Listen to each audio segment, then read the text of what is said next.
Yeah, I mean, Khamzat obviously world-class wrestling, grappling, but this level of the sport, everybody's world-class. This is not grappling or wrestling. This is MMA, and that's where I'm gonna exploit. Is being the best in my. We're not fighting for a wrestling title. We're not fighting for a grappling title. We are fighting for the UFC title, and that's where I am the best. I never feel it again. But I'm the underdog. I've been the underdog most of my career, but yet I am the champion. So, odds don't make fights. And for me, I 100% believe this is the best opponent that I've faced to date, but so was the previous one. Every time that you step in there, you are going to face the next most dangerous guy, especially as a champion. So for me, yes, this is the best fighter that the best opponent that I've ever come up against. But once again, I will show my improvements and why I am the champion. I mean, do you feel any pressure going into this fight? Yeah, I think for me, pressure is such a big part of the game. I think if you don't feel any pressure, then you don't care enough. For me, the pressure comes from me putting a high expectation for myself, going out there, defending my belt, going back home without it is not an option for me. So the pressure is there, not only to win, but to perform to the best of my abilities and being better than the previous outing. So yeah, of course there's pressure. From defeating top contenders to now preparing for one of the UFC's most dangerous opponents, Dricus Du Plessis is stepping into the spotlight without hesitation. As UFC 319 approaches, he finally talks openly about the pressure, his mental state, and why Khamzat poses such a different threat. Still, he's keeping some of his cards close to his chest. Obviously trains with the 185ers in his gym. He trains with, so he knows he doesn't train against me. Believe me, it's not the same thing. Even on a technical level, like in a stand-up, that's just, his wrestling and grappling is phenomenal. I'm just overpowering. That's what I think. Yeah. It makes a massive difference. He's a big lightweight, but I'm a big middleweight. Yeah. There's a big difference between a big lightweight and a big middleweight. But if there's ever the situation where there's no fight for me, no fight for him that makes sense, I'll be more than happy to do that. All right. Easy payday. As soon as the interview begins, the intensity is clear. Dricus is asked the burning question whether this is the biggest test of his career. His response isn't simple. He acknowledges the difficulty but speaks with a quiet assurance that reveals personal growth. When it comes to the underdog tag, he doesn't flinch. It almost seems like he thrives in that space. There's a steady composure in how he views it all, like public perception doesn't carry as much weight as what unfolds inside the cage. You're an underdog heading into this fight. Is this going to be the toughest fight for you yet? Well, I mean, yet to lose means that I have to lose some time, and I don't need that. I have 2 losses in my career. I know how it feels, and I'm completely fine if I never feel it again. But I'm the underdog. I've been the underdog most of my career, but yet I am the champion. So, odds don't make fights. And for me, I 100% believe this is the best opponent that I've faced to date, but so was the previous one. Every time that you step in there, you are going to face the next most dangerous guy, especially as a champion. So for me, yes, this is the best fighter that the best opponent that I've ever come up against, but once again, I will show my improvements and why I am the champion. Then, the topic of pressure comes up. Dricus doesn't dodge it, he embraces it. He talks candidly about competing on the world stage with a title on the line. But instead of appearing burdened, he shows that pressure fuels him. His tone, while reserved, hints at a fierce determination, and his outlook suggests there's more depth to his motivation than he's letting on. How do you keep your mindset sharp? And, do you feel any pressure going into this fight? Yeah, I think for me, pressure is such a big part of the game. I think if you don't feel any pressure, then you don't care enough. For me, the pressure comes from me putting a high expectation for myself, going out there, defending my belt, going back home without it is not an option for me. So the pressure is there, not only to win, but to perform to the best of my abilities and being better than the previous outing. So yeah, of course there's pressure, but with the whole world watching, like you say, how do I stay calm in this whole situation? We're a couple of weeks out, and for me to be at all preparation gets a mention too. With the fight just days away, Dricus appears totally locked in. He doesn't give a play-by-play of his training camp, but it's clear he's confident in what he's done. There's no hesitation in his voice, just a sense that he's ready to show up and deliver. About a fight, the worries, how I get rid of these worries. I prepared for the last 12 weeks for this fight. I know I'm prepared as good as I'll ever be. I've done every single thing I could to be as prepared as possible for this, and I know. When his fighting style becomes the topic, things take a turn. The interviewer notes how unconventional it is, and Dricus agrees. He's aware that his approach gives other fighters trouble. He doesn't go into detail, but it's obvious that keeping opponents guessing is a key part of his strategy. It's going to pay off on fight nights. I want to talk about your fighting style, because you have a very unorthodox style, and it's one that Khamzat has actually never faced before. So how will that benefit you? Yeah, I think, with my style, that's a very, like I say, it's a very controversial style in the UFC. Unlike anything that most people have ever seen, it's only a benefit because it's proven to be effective. But then again, how do you prepare for that? How do you find somebody to mimic that? And that's at the end of the day almost my niche. It's hard, close to impossible to prepare for me because I have this unique style that. Then comes the question everyone wants answered: how do you prepare for someone like Khamzat Chimaev? Rather than focusing solely on Khamzat's skill set, Dricus broadens the conversation to what sets MMA apart as a sport. He clearly respects Khamzat's ground game but shows no fear. His perspective feels strategic, like he's seeing the entire picture. Where do you find somebody to mimic it? Khamzat is really known for his relentless pressure. He's an elite grappler as well. What can you exploit against him?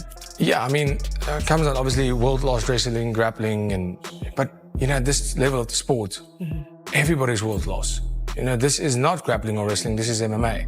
And that's where I'm gonna exploit, is being the best in we're not fighting for a wrestling title, we're not fighting for a grappling title, we are fighting for the UFC title.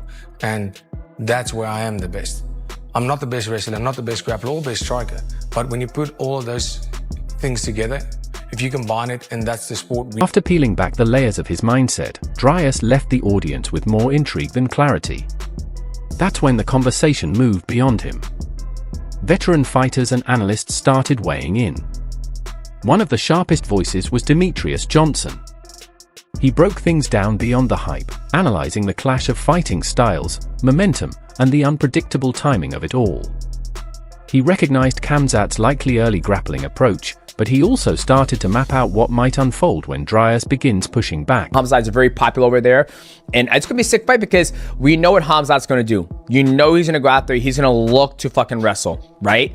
Yeah. He does a good job of, I don't wanna say posing on the feet, but when he fought Kamaru Usman, when he fought Robert Whittaker, everybody he's fought besides Gilbert Burns, him went toe-to-toe on the feet, but I think Khamzat loves the grappling, and we're going to see if DDP can use, his clumsy style and out-wrestle Khamzat. Because I think if it does stay on the feet, I think DDP can MMA Guru added to the mix, looking at Khamzat's striking history.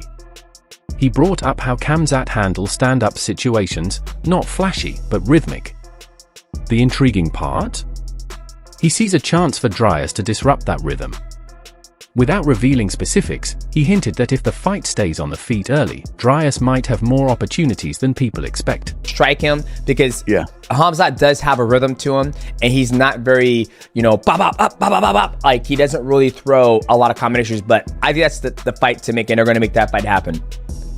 I think they will, and it's a fight where really, with the Chimaev and Du Plessis thing, it's not will Du Plessis the game is to out-wrestle Chimaev, You're in there and he's wrestling you. Your game is, I want to win this exchange. Yes.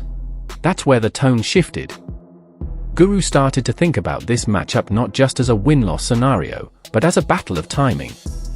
Can Khamzat get the finish early, or will Dricus drag him into the later rounds where he becomes increasingly dangerous? But I don't know, I feel like Chimaev's fights, it really does become a situation of, okay, is this going to be under 5 minutes? Is this going to be under 5 minutes? Will he finish Du Plessis in round 1? It's not will he beat Du Plessis, or will Du Plessis beat him? It's kind of a real game of, does he get Du Plessis out of there early? Guru didn't ignore Khamzat's track record against top-tier opponents.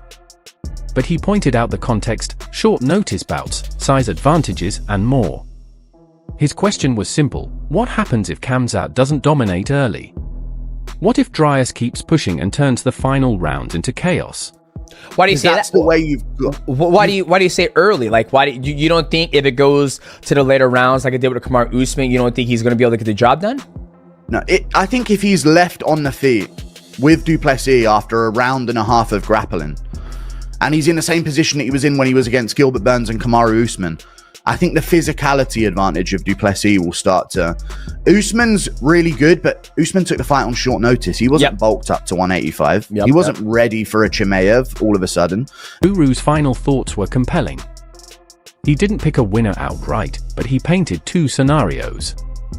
Either Khamzat finishes it quickly and controls the pace, or the fight descends into unexpected territory.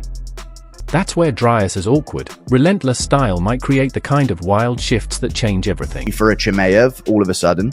And you look at Gilbert Burns, he was a former lightweight. He's a big dude, chunky dude for the welterweight division. But it's hard to impose your will and break a guy who maybe is there to be broken. You know what I mean? Because he's definitely a different man in the second and third round than he is in the first. But it's harder to do that when you don't have that looming presence. If he's stuck on the feet late second round, going into the third round against Dricus, he's going to know about it. You know what I mean? There's going to be a different... It's going to be a different vibe than having, you know, Gilbert Burns in front of him, I feel like. So it's really like, if you're going to pick Chimaev, you got to kind of say he does it under 2 rounds. You know, he'll find a finish under 2 rounds. But if he doesn't, Dricus is going to be in there, and he's going to be throwing things, and you're going to hear Looney Tunes sound effects going off as he spins around. Like, he will land.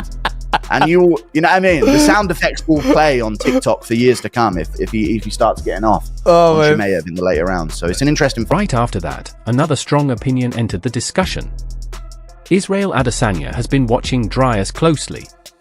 They haven't fought, but the tension between them is known. So when Izzy shared his take, it wasn't neutral.